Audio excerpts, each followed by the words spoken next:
Her hair was up in a ponytail, her favorite dress tied with a bow. Today was Daddy's day at school, and she couldn't wait to go.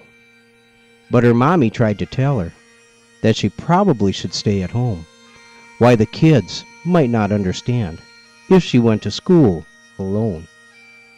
But she was not afraid. She knew just what to say, what to tell her classmates of why he wasn't there today.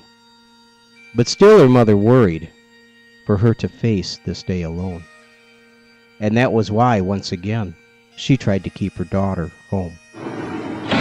But the little girl went to school, eager to tell them all about a dad she never sees, a dad who never calls.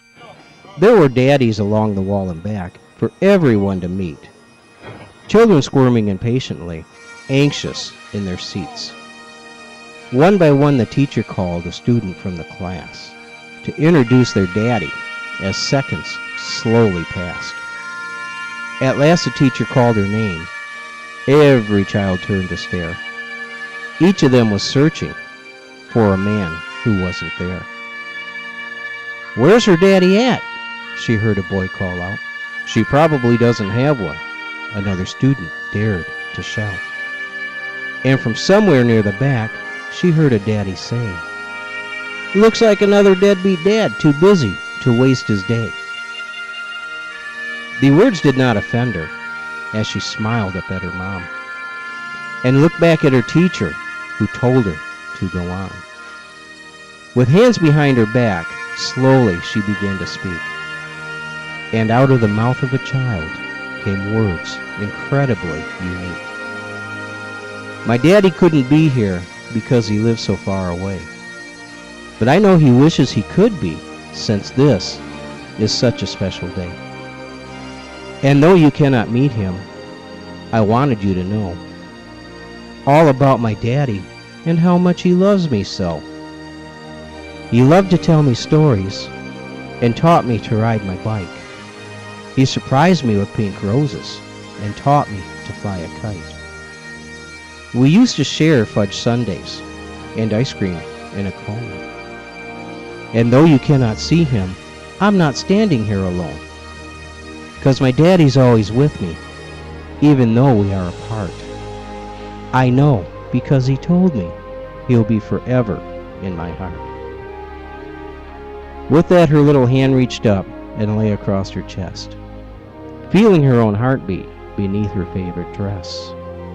And from somewhere there in the crowd of dads, her mother stood in tears, proudly watching her daughter, who was wise beyond her years.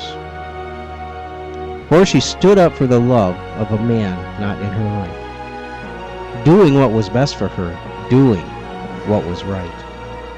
And when she dropped her hand back down, staring straight into the crowd, she finished with a voice so soft, but its message clear and loud. "I love my daddy very much. He's my shining star. And if he could, he'd be there, but heaven's just too far. You see, he is an American soldier and died just this past year, when a roadside bomb hit his convoy and taught Americans to fear. But sometimes when I close my eyes, it's like he never went away." And then she closed her eyes and saw him there that day. And to her mother's amazement, she witnessed with surprise a room full of daddies and children, all starting to close their eyes. Who knows what they saw before them? Who knows what they felt inside? Perhaps for merely a second, they saw him at her side. "I know you're with me, Daddy," to the silence she called out. And what happened next made believers of those once filled with doubt. Not one in the room could explain it, for each of their eyes had been closed. But there on the desk beside her was a fragrant, long-stemmed pink rose. And a child was blessed, if only for a moment, by the love of her shining star, and given the gift of believing that heaven is never too far.